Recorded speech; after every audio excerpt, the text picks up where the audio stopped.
Miss POV. Napako ako sa aking kinatatayuan habang nakaawang ang aking labi. Nagpapalit-palit ang aking paningin sa asawa ko at sa ex niyang si Lara. Hinila ni Aaron mula sa pagkakahawak ni Lara ang kanyang necktie at naglakad itong palapit sa akin. Hindi pa rin ako nakagalaw hanggang sa tuluyan siyang makalapit sa akin. Sinamaan niya ng tingin si Harold. Hindi ba dapat ako magagalit dahil nadatnan ko siyang nakikipagharutan sa ex niya? Kanina pa kita hinihintay. Hinawakan niya ang kamay ko. Napatingin ako sa kamay naming dalawa. Ali, kung ano man yung nakita mo, wala yun. Hera accidentally pulled my necktie. Kaagad na paliwanag niya. Hindi pa rin ako umimik. Hindi naman ako nag-isip ng masama. Sadyang napakulang ako sa aking kinatatayuan dahil nadatnan ko sila sa ganoong posisyon. Masyado kang paranoid kung pag-iisipan mo na masama ang paghawak ko sa necktie ni Aaron. Ashley, natatakot ka ba sa sarili mong multo? Sabagay, inagaw mo lang naman sa akin na lalaking asawa mo na pala ngayon na dapat ako ang asawa niya ngayon. Sarkastika na sabi ni Lara sa akin. Lara! Saway ni Aaron. Napatingin ako kay Aaron at sapat na sa akin na ipagtanggol niya ako sa ex niya. Bakit? Kakampihan mo na naman sa Ashley ha? Aaron? Siya na nga itong sumira sa atin. Ako itong nasaktan. Ako yung niloko niyo. Nabuntis mo siya habang ikakasal na tayong dalawa. Tapos ngayon ako pa nagiging masama dito? Inis na sigaw ni Lara. Lara, huwag kang mag-skandalo dito sa office ko. Napag-usapan na natin ito, hindi ba? Dahil na lang sa magiging anak natin, kaya kita kinakausap. Kaya kong magpakaama sa batang dinadala mo pero ang maging katulad ng dati ay hindi na mangyayari pa iyon. I love my wife. I love her more than you. I'm sorry. Napaawang ang labi ko sa mga sinabi ni Aaron. Kagat ang labi kong napangiti ng palihim. Tama ba ang mga naririnig ko? Hindi ko akalaing maririnig ko iyon mula kay Aaron. Hindi ko akalaing ipagtatanggol niya ako sa babae mahal na mahal niya noon at aaminin niya sa harapan nito na mahal niya na ako. Muli ko sinulyapan si Lara. Sunod-sunod na tumulo ang mga luha nito. Naikuyom din ito ang mga kamao. Aaron, itong tatandaan mo. Hindi kayo magiging masaya ni Ashley. Hanggat nandito ako, walang happy ending na mangyayari sa inyo. Madiin na sabi ni Lara sabay walk out dito sa aming harapan. Parehong nakaawang ang aming mga labi nang sulyapan ko si Aaron at si Harold. Aaron walked towards his swivel chair and rubbed his forehead. Ayusin mo ang desisyon mo, Anderson. Dalawang babaeng umaasa sa'yo. Siguraduhin mo lang na hindi mo sasaktan si Ash. Dahil kung gagawin mo rin kay Ash ang ginagawa mo ngayon kay Lara, I won't hesitate to take Ash from you.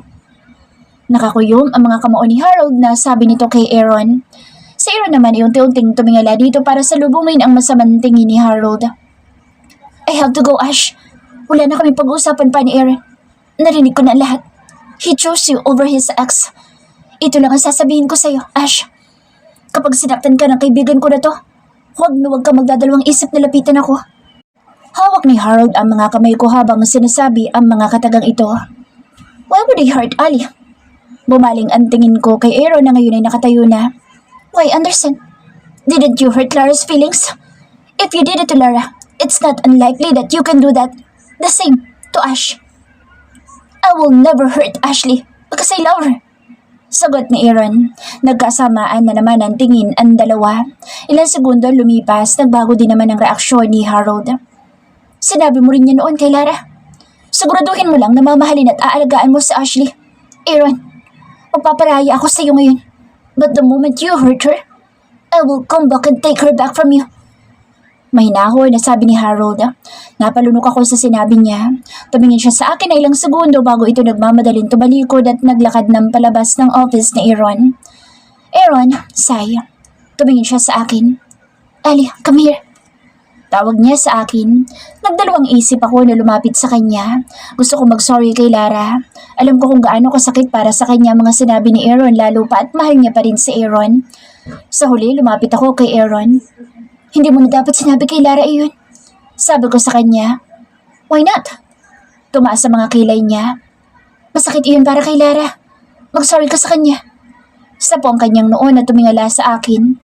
Ngayong ikaw ang pinipili ko, pinagtutulakan mo naman ako kay Lara. Ano ba talaga ha? Ali, gusto mo mag-sorry ako sa kanya and then what? Magsaselos ka? Magagalit or magtatampo? Alam mo, hindi ko na talaga maintindihan ang ugali niyong mga babae. Sapo pa rin ito ang kanyang noo. Bigla ako natawa. Hindi ako magsiselos. Sabi ko sa kanya. Tinitigan niya ako na parang kinakabisado niya ang aking mukha. Are you really sure about that? Hindi ko inaasahang hahapitin niya akong palapit sa kanya at tuluyan ako napaupo sa mga hita niya. Nakatalikod ako sa kanya. Hinawi niya ang buhok ko saka inamoy-amoy ito. You smell so good. Bulong niya kasabay ng pag-amoy niya sa buhok ko. Gusto ko lang namang maging maayos at klaruhin mo kay Lara lahat nang hindi siya nasasaktan. Babae din kasi ako. Alam ko yung feeling ng sakit na nararamdaman ni Lara. Sabi ko sa kanya. Tumigil siya sa pag-amoy sa aking buhok. Okay, if that's my wife wants, why not? Ngumiti siya, saka niya muling hinawi ang buhok ko at dinampian ng halikan leeg ko. Bakit ang bango-bango mo? Did you prefer for this? Wifey? Batid kong nakangisi na ngayon sa Aaron. Tumagilid ako para mas lalo ko makita ang reaksyon niya. Hindi Mas babang magpabango para naman presentable ako sa'yo. But why are you and her together? Nakita ko lang siya sa lobby. Kausap niya ang receptionist. Papunta din naman daw siya dito kaya nagsabay na kami. Nagsiselos ka na naman ba? Umiling-iling ito. Nope. I know you love me so why should I be jealous? Muli niyang hinalikan ang leeg ko. Napatingala ako para bigyan ng daan ang labi niya sa aking leeg. Ali. He murmured my name. Bakit? I want to do you right here. Napapaos na sabi niya, sa kanya hinawi ang aking mukha para mapaharap sa kanya. Nang mapaharap ay kaagad niyang siniil ang aking labi. Halik ng pananabik. Napapikit ako't ninamnam ang labi niya. Ang nangyari pa lang sa amin kagabi tapos ngayon, ramdam ko na naman ang pananabik ni Aaron sa aking labi. Why am I so addicted to you? Napapaos na sabi niya pagkatapos niyang bitawan sa paghalik ang aking labi. Hindi niya na hinintay na makapagsalita ako nang muli niyang halikan ang aking labi. Gumapang ito sa aking panga, maging sa aking pisngi at muling bumalik sa aking labi. Ngunit maya-maya lamang ay biglang may narinig kaming mahinang katok sa pinto ng office niya. Sabay kaming napatingin sa pinto. Damn it! Why is there always a disturbance every time we have sex? Inis na reklamo niya. Natural, nasa public place tayo. Kaagad na sagot ko. Tsaka naman siya naliwanagan na nandito kami sa office niya. Sir? Tawag ng babae mula sa kanyang labas ng pinto. Shit! Naiinis na isinuot itong pabalik ang kanyang saplot. Sa kanya kinuha ang t-shirt ibinigay sa akin. Sa restroom ka na muna magpalit. Haharapin ko lang ang assistant ko. Sabi niya, sa kanya pinulot isa-isa ang mga saplot ko. Kahuli-hulihan niya ibinigay sa akin ay ang panty ko. Fast forward. Nasasabik na ako sa paglabas ng baby ko. Maging si Aaron ay nasasabik na rin siyang makita ang triplets namin. First time in history daw na magkakaroon sila ng triplets at tuwang-tuwa si Mama Carmela nang malaman iyon pagkatapos ko magpa-ultrasound. Kabunganan ko na kaya mas lalo kaming na-excite. Nandiyan ba si Aaron? Tanong ni Mama Carmela. Kausap ko siya sa phone. Wala po si Aaron, Mama. Subaglit lang po siya sa office niya. Saka babalik din po kaagad. Sagot ko. Dapat hindi ka na niya iniiwanan ngayon dyan. Lalong-lalo na't wala dyan si Yaya Nelia. Kailan ba ang balik ni Yaya Nelia? Next week pa po, Mama. Sagot ko. Nagpaalam kasi sa amin si Nanay Nelia na magbabakasyon ng 1 linggo sa kanilang probinsya at pinayagan naman namin iyon ni Aaron dahil nandito naman siyang palagi sa bahay. Dito na nga niya ginagawa lahat ng office works niya. Sunod-sunod naman ang mga tawag mula sa mga pinapatayong gusali ni Aaron sa probinsya.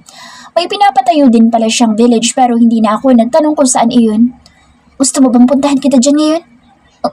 Wag na po, Mama. Okay, inaasikaso ko rin ngayon ng paternity testing, Lara. Sa tagal ng panahon, ngayon lang siya pumayag na magpa-test. Kwento ni Mama sa akin. Mabuti naman po kung ganoon. Pero bakit pa po kailangan ng test? Para makasigurado, Ali. Katulad mo, sigurado kaming anak ni Aaron ang dinadala mo. Ewan ko ba kung bakit pinag-iisipan ko na masama si Lara. Pero nitong mga nakaraang araw para kasing balisa ang babaeng iyon. Balisa?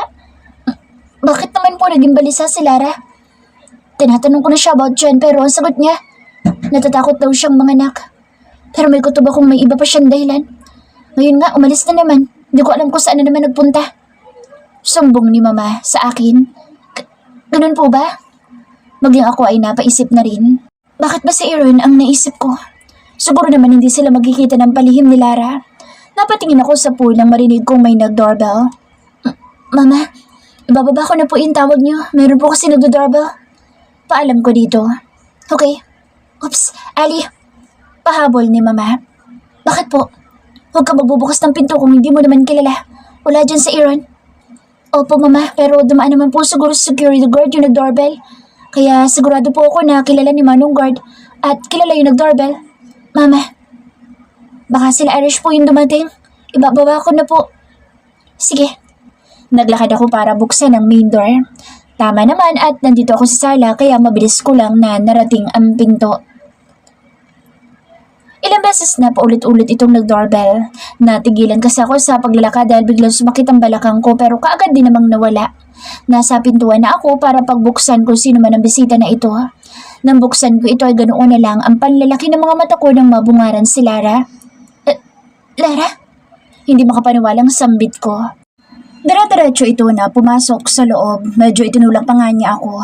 Kahit malaki na ang tiyan nito ay confident pa rin ito na maglakad. Pareho lang kaming nakahawak sa aming mga puson habang naglalakad. Tumingala ito at pinasadahan ng kabuuan ng bahay ni Aaron. Sumunod naman ako sa kanya, sa loob. Lara, anong ginagawa mo dito? Pagtataka na tanong ko, umirap kaagad siya sa akin. Bakit? Hindi ba pwedeng bisitahin ang bahay na sana ako ang nakatira? Kung hindi mo ginulo ang buhay ko? Kung hindi mo inagaw sa akin sa Aaron, sana ako ang reyna dito. Madiing sabi niya sa akin. Past na yun, Lara. Para sa akin hindi yun past. Masaya sana kami ngayon kung hindi ka lang malandet ng gulo sa engagement party namin ni Aaron. Ngayon, kahit isang beses na pagdalaw sa akin sa mansyon, hindi niya na nga magawa ng dahil sa'yo. Lumapit siya sa akin na may masamang mga tingin. Napaatras ako. Malandi ka! Sinugod niya ako. Hindi ako nakailag nang bigla niya akong sabunutan.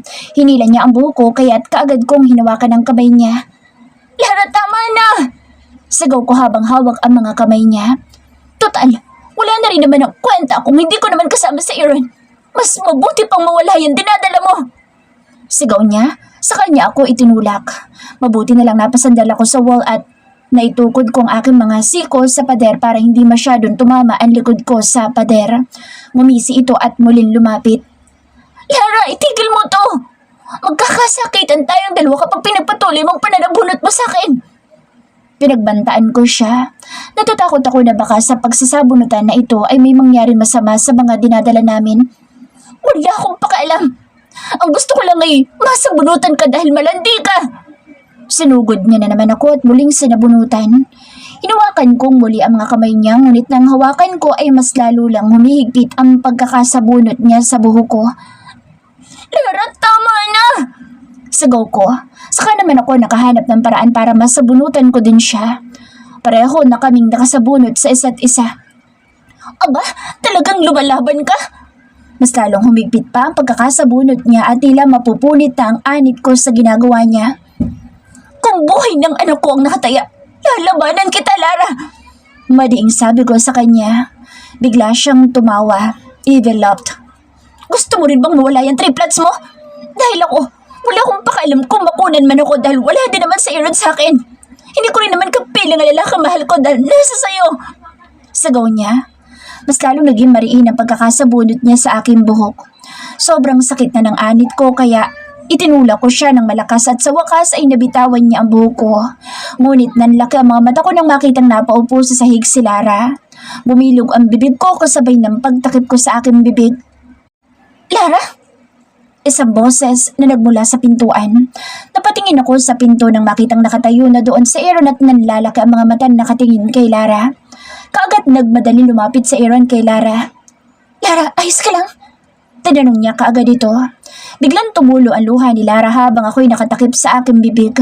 Hindi ko naman sinasadyang itulak siya. Nasaktan lang naman ako ng sobra kaya ako siya naitulak. Si Ashley, itinulak niya ako. Umiiyak na sumbong ni Lara sa asawa ko. Masamang tingin na ipinukol ni Aaron sa akin. Galit ang muka na tumayo sa Aaron tsaka lumapit sa akin. Nanlilisik na naman ang kanyang mga mata. Ali, haven't we already talked about this? Bakit mo naman itinulak si Lara? Alam mo naman na buntis siya at pareho pa kayong dalawa. Kunot no na tanong niya sa akin. Ramdam ko ang galit niya sa pamamagitan ng kanyang mga mata. "Eh, hindi ko sinasadya. Sinabuno. Aaron, may dugo!" Hindi ko na ituloy ang paliwanag ko nang biglang sumigaw si Lara. Pareho kaming napatingin ni Aaron sa kinaroroonan ni Lara. Nanlaki muli ang aking mga mata nang makitang may dugo na sa kamay ni Lara. "Damn it!" Muling humarap sa akin si Aaron. "Kapag may nangyaring masama sa anak namin ni Lara, prepare yourself for this, Ashley. Dahil hindi ko alam kung ano magagawa ko sa'yo." Galit na sabi ni Aaron sa akin bago niya nilapitan si Lara para alalayan ito na tumayo. Ako naman ay napako sa aking kinatatayuan. Hindi pa niya narinig ang paliwanag ko na galit na kaagad siya sa akin.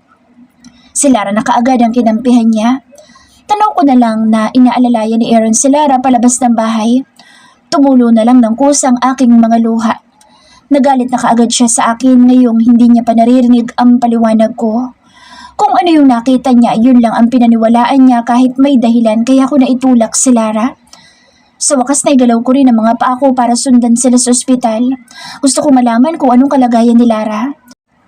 Kahit nasasaktan ako minsan tuwing naiisip kong magkakaroon din ng anak sa Aaron kay Lara, ay hindi ko naman ipinagdarasal na may mangyaring masama sa magiging anak nilang dalawa.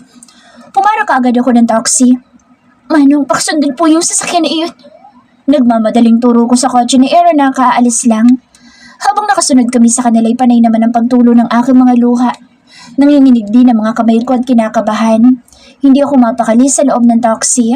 Kinakabahan at natatakot sa mangyayari. "Neng, ayos ka lang ba? Manganganak ka na ba? Huwag mo kong pakabahin, Neng. First time ko magkaroon ng buntis sa pasahero." Palingon-lingon sa pwesto ko na sabi ng taxi driver sa akin. Hindi po. Sinusundan ko lang po ng kotse ng asawa ko." "Bakit mo sinusundan ang asawa mo? May kabit ba ang asawa mo?" Wala po." "Kung ganoon, bakit mo sinusundan ang kotse ng asawa mo? Kung pwede ka namang sumabay sa kanya kung saan kayo pupunta?" Makulit na tanong nitong taxi driver. "Mahabang kwento po." Tanging sagot ko na lang. Kagat-kagat ko ang aking daliri. Habang nakatanaw ako sa unahan ay bigla namang nawala sa paningin ko ang kotse ni Aaron. "Manok, nakikita mo ba yung kotse ng asawa ko?"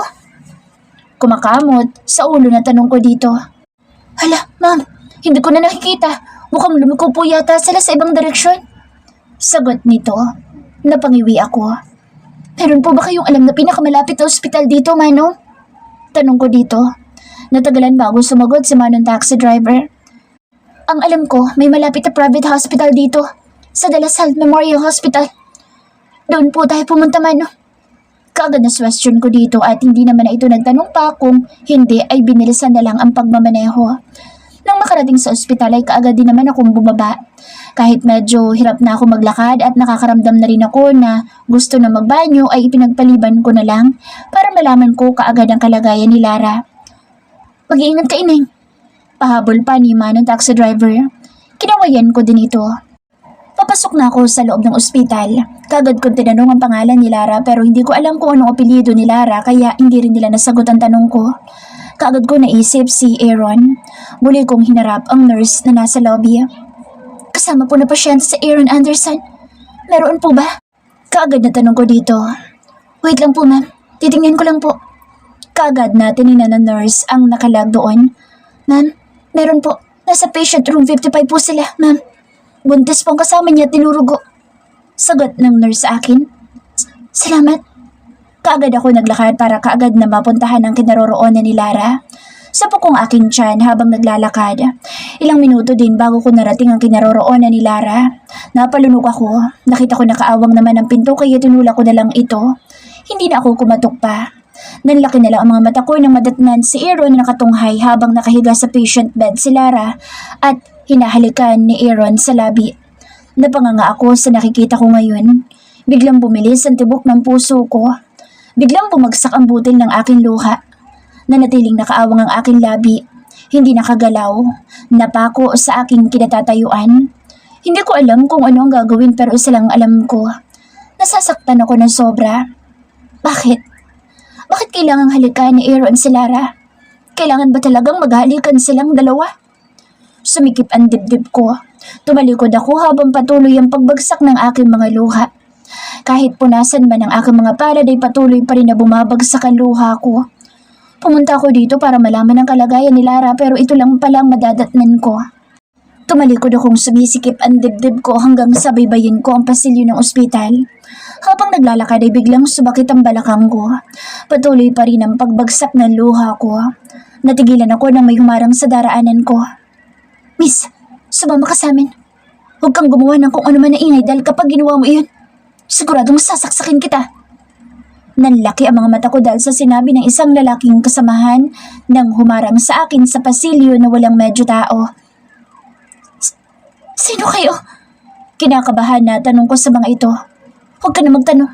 Baka kamuhian mo lang ang taong nag-utos sa amin kapag sinabi ko pa kung sino nag-utos sa amin. Sabi nito, ano? Utos? Sino nag-utos sa inyo? Kinakabahan pa rin na tanong ko. Gusto mo talagang malaman? Ang asawa mo.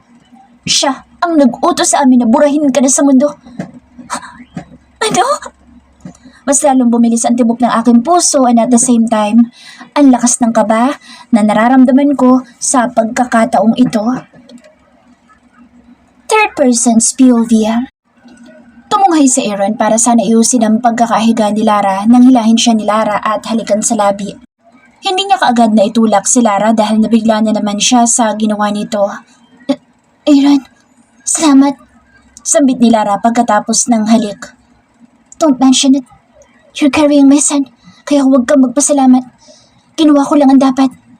I just did what I had to do. Fortunately, nothing happened to you and the baby. Sabi niya dito. Umiti si Lara. Dahil dumating ka kaya wala nangyari sa amin ang anak natin. Kung hindi ka dumating baka kung ano pang gagawin ni Ashley sa akin. Baka gusto niyang mawala ang pinabubuntis ko dahil nagsasalo siya sa akin. Natahimik na lamang si Aaron. Alam naman niyang hindi magagawa ni Ali iyon. Kilala niya si Ashley. Napaka-inosente dito para gumawa ng bagay na nakakasama sa iba. Nasagawan niya lang si Ali kanina dahil sa pagkabigla. Naalala niyang iniwan niya si Aling mag-isa. Sa sobrang takot niya ay napagsalitaan niya ng masama si Ali. Wala namang masamang nangyari sa dinadala ni Lara kaya napanatag na ang loob niya. Isang katahimikan ang nagwagi pagkatapos nang biglang tumunog ang kanyang cellphone. Tumayo siya para kunin sa kanyang bulsa ang kanyang cellphone. Excuse me, Lara.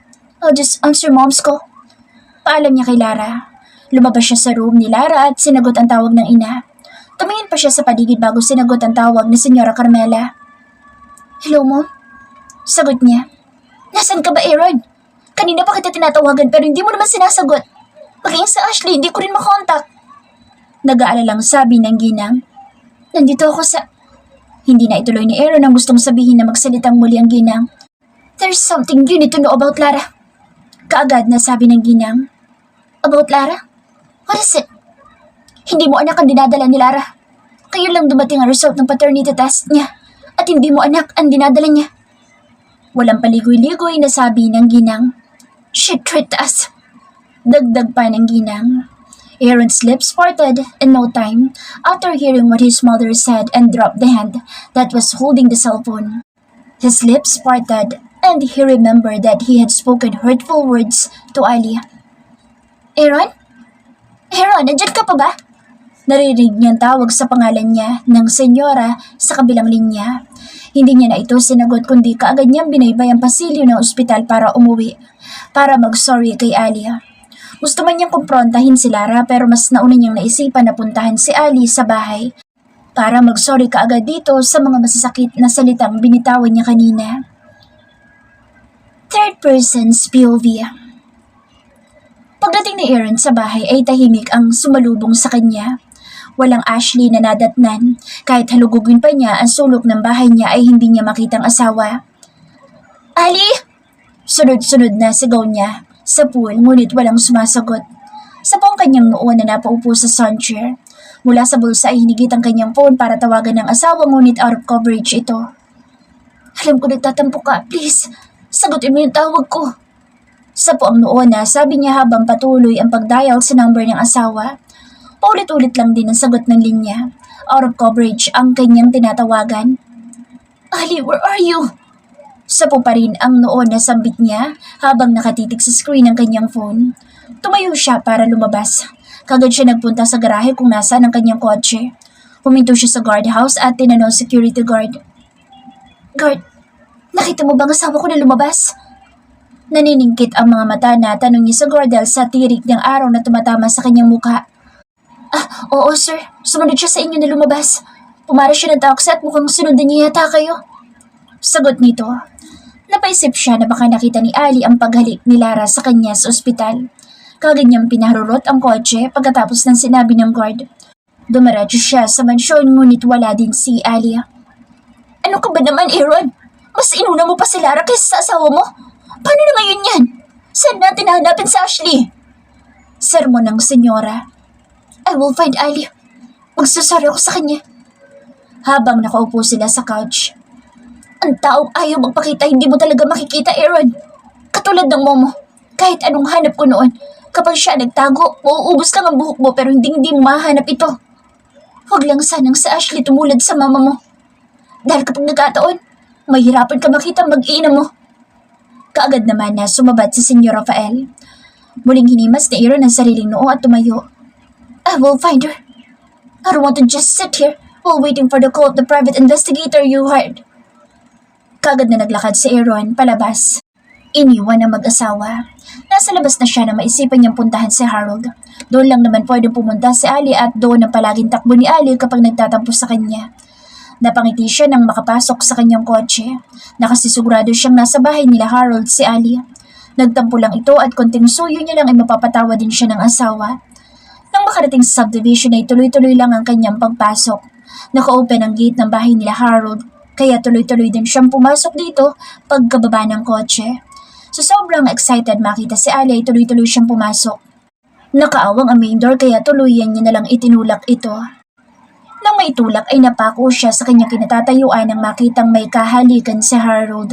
Nakatalikod ngunit alam niyang buntis ang babaeng kahalikan nito. Habang ibinababa ni Harold ang damit nito at nakikita na ang pangilalim na saplot nito, malalim ang halikan ng dalawa. Ali, sambit niya. Hindi niya nagawang ihakbang ang mga paa. Puot at galit ang nararamdaman sa mga oras nang makita ang eksena na iyon. Kaagad siyang gumalaw para lumabas habang kuyom ang mga kamao. Napatingala siya at napasandal sa pader. How dare you, Ali? Pinagkatiwalaan pa naman kita. Walang ibang umaangkit sa'yo kundi ako lang. Pero makikita kong nagpapagamit ka kaagad sa kaibigan ko ng konting tampo mo lang sa akin. Baka nga hindi lang itong unang beses na nangyari sa inyo ni Harold. Matagal mo na ba akong niloloko, Ali? Kuyom ang kamao na umalis sa bakuran ng bahay ni Harold sa Aaron. Kaagad na pinaharurot ang kotse na halos paliparinan niya ito. Ashley Spilvey. Aaron lover, kaya ko lang naman pinagtsatsagaan siyang pakasamahan dahil sa magiging anak namin. Nalumo ako sa narinig mula sa voice record na pinarinig sa akin ng mga taong kumidnap sa akin. Sunod-sunod na tumulong aking mga luha pagkatapos kong marinig ang boses ni Aaron. Parang ginagawa sa akin ito. Gusto niyang ipapatay ako para makasama niya si Lara. Maging ang magiging anak namin idadamay niya rin. Akala ko totoo na mga kabaitan at kaswitan na ipinapakita niya sa akin. Yun pala'y puro kasinungalingan. Ibinigay ko sa kanya ng paulit-ulit ang sarili ko pagkatapos malalaman ko lang na hindi niya pa rin pala ako mahal. Si Lara pa rin pala ang mahal niya. Ano? Maliwanag na ba sa iyo na hindi ka mahal ng asawa mo? Siya nagpautos sa amin na patayin ka. So, paano ba yan? Nakangising sabi na lalaking nakakatakot ang mukha dahil sa mga ngisi nito. Dinala nila ako dito sa isang bahay na abandonado. Hinaplos ko ang tiyan ko habang patuloy na tumutulong aking mga luha. Hayaan niyong may labas kong anak ko. Huwag niyong idamay ang anak ko. Ako na lang ang patayin niyo. Huwag ang mga walang kamuang-muang na mga bata. Pagmamakaawa ko sa kanila, ngumisi na naman ang mga ito. Anong ibig mo sabihin? Hihintayin ka pa namin ang mga anak bago ka namin patayin? Anong gagawin namin sa anak mo? Aalagaan ba namin yun? Yun bang gusto mo? Nagtawanan silang tatlo. Ibigay niya lang sila sa mga taong gustong magkaanak. Huwag niyo lang silang patayin, please. Ako na lang ang patayin niyo. Nangihina na pagmamakaawa ko sa kanila. Total wala na rin naman ang saysay ang buhay ko. Sarili kong asawa na akala ko minahal ako ay gusto akong ipapatay. Ano pang silbi ko sa mundo? Ang mga anak ko hindi pa nila nakikita ang mundo kaya nagmamakaawa ko sa kanila hanggat kaya ko. Sige, sige kung yan ang gusto mo. Pagbibigyan ka namin sa kailangan mo. At muli na naman silang nagtawanan. Mula sa sira-sirang pinto ay may isa pang pumasok na lalaki. Boss, Yossi. Inibot ng lalaki sa garilyo sa lalaking kausap ko. Doon muna tayo sa labas. Tawagan mo nga si Dahlia.